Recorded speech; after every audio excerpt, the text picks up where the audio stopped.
relação ao direito internacional privado, nós podemos abordar as questões de nomenclatura e diferenciá-lo do direito internacional público.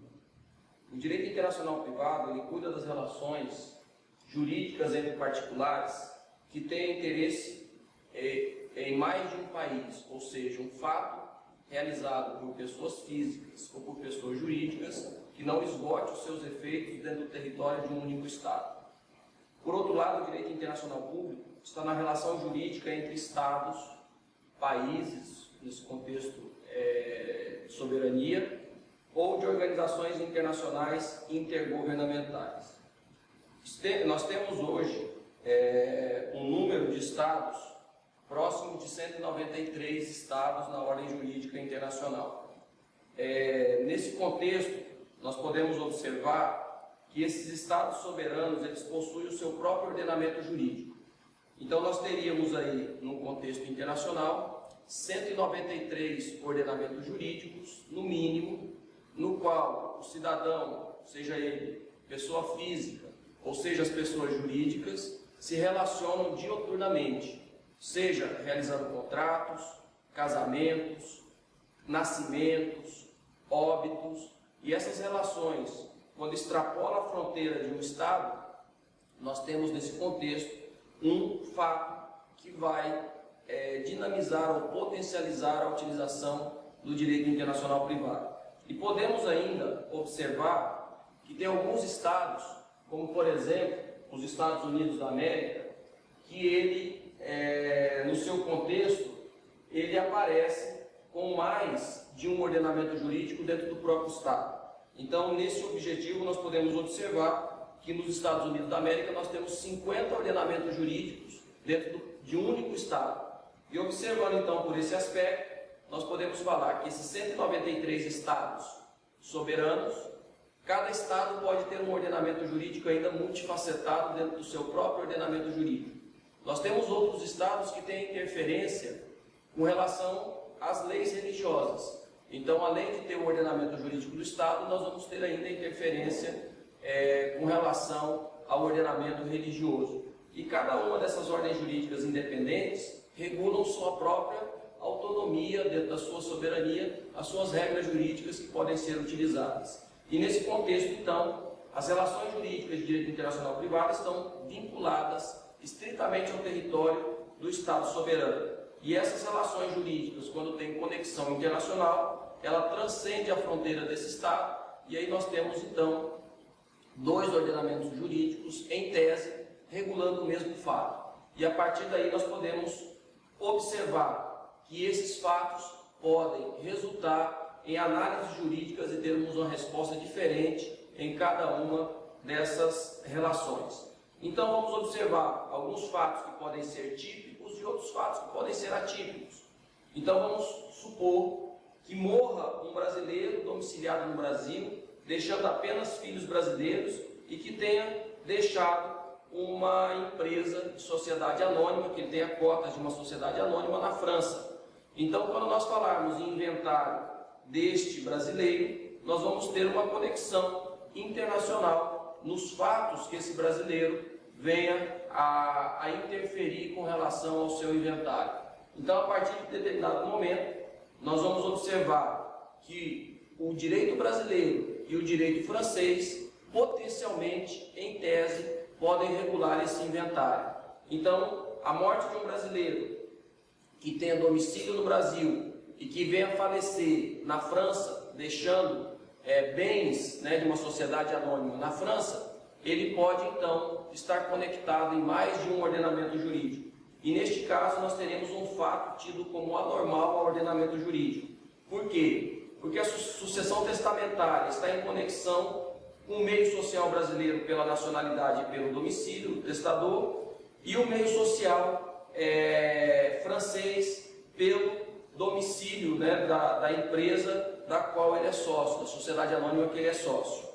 Então o brasileiro, em outra situação, o brasileiro que é sócio de um estabelecimento comercial na Bélgica, ele for acionado aqui no Brasil, na qualidade de acionista dessa empresa, por um credor da sociedade. E ele vai alegar na sua defesa alguns fatos que podem ser interpretados com base na lei brasileira ou com base na lei belga. Então nós temos aí um outro fato anormal. Também poderíamos ter um fato que numa rua na cidade de Buenos Aires, na Argentina, um brasileiro e um argentino sejam atropelados por um automóvel de um chileno. E esse chileno tem um domicílio no Paraguai.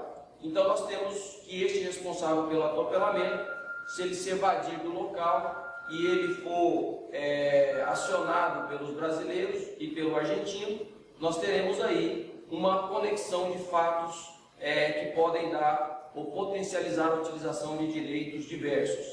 Nós temos também fatos que são atípicos ao ordenamento jurídico de um Estado e que não tem relação nenhuma com esse Estado.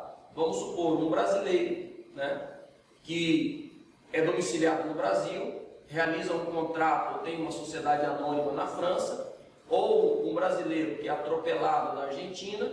Esses fatos têm conexão com o direito brasileiro, por quê? Porque ele possui ou a nacionalidade ou o domicílio no Brasil. A partir dessa ideia nós podemos falar que nós podemos ter fatos que são anormais à legislação brasileira, mas que não tem nada a ver com a legislação brasileira, não vai tocar ao ordenamento jurídico brasileiro e por isso não interessa ao direito brasileiro, como por exemplo, um americano domiciliado em Nova York que vai realizar um ato jurídico em Chicago e ali se tem dúvida a respeito da sua capacidade.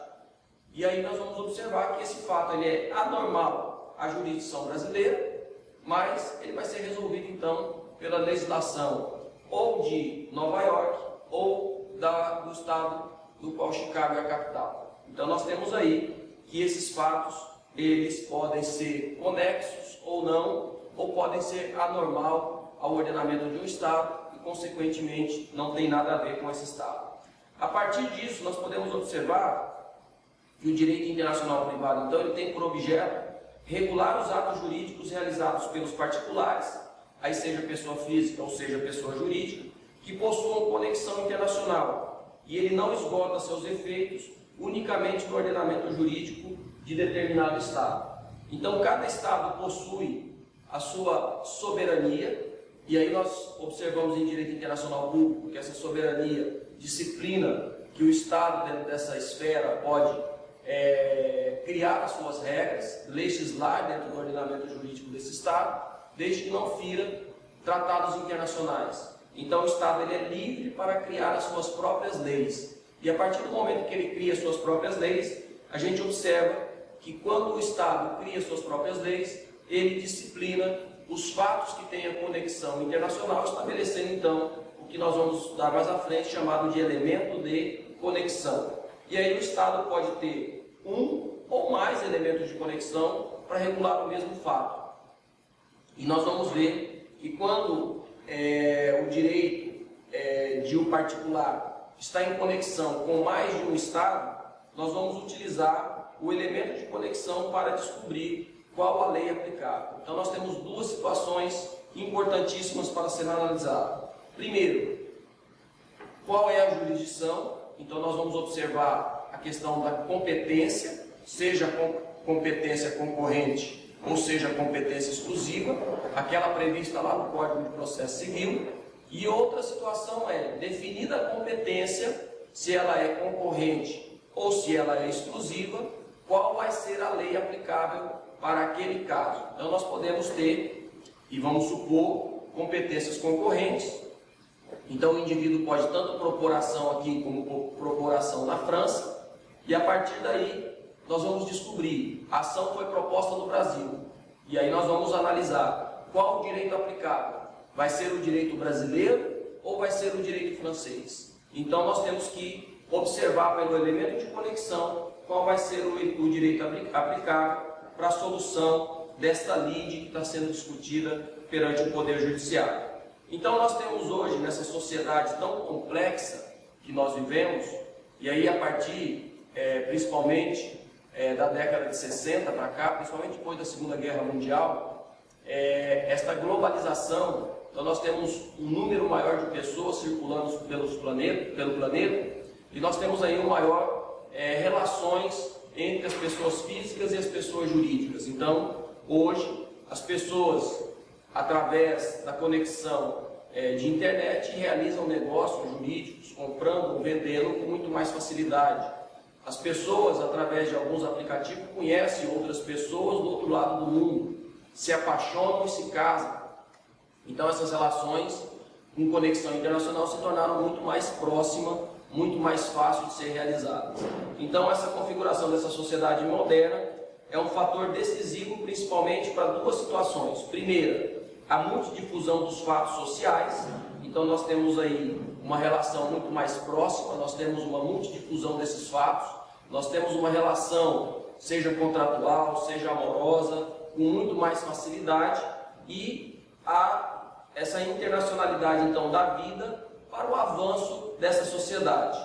E nós podemos observar que nessa ideia do Estado gerir os seus próprios poderes, seja ele executivo, legislativo e judiciário, nós temos que cabe ao Estado, então, disciplinar as suas próprias regras. Então nós vimos lá, são 193 estados, cada estado pode ter mais de uma lei para disciplinar fatos dentro do seu próprio ordenamento jurídico, como os Estados Unidos da América, ou podemos ter também ordenamentos, como por exemplo, na parte principalmente do Alcorão, interferindo também nas regras jurídicas. E a partir dessa ideia, nós podemos observar que a multidifusão dos fatos e a possibilidade de termos diversos ordenamentos jurídicos traz uma complexidade para a realidade do direito internacional privado.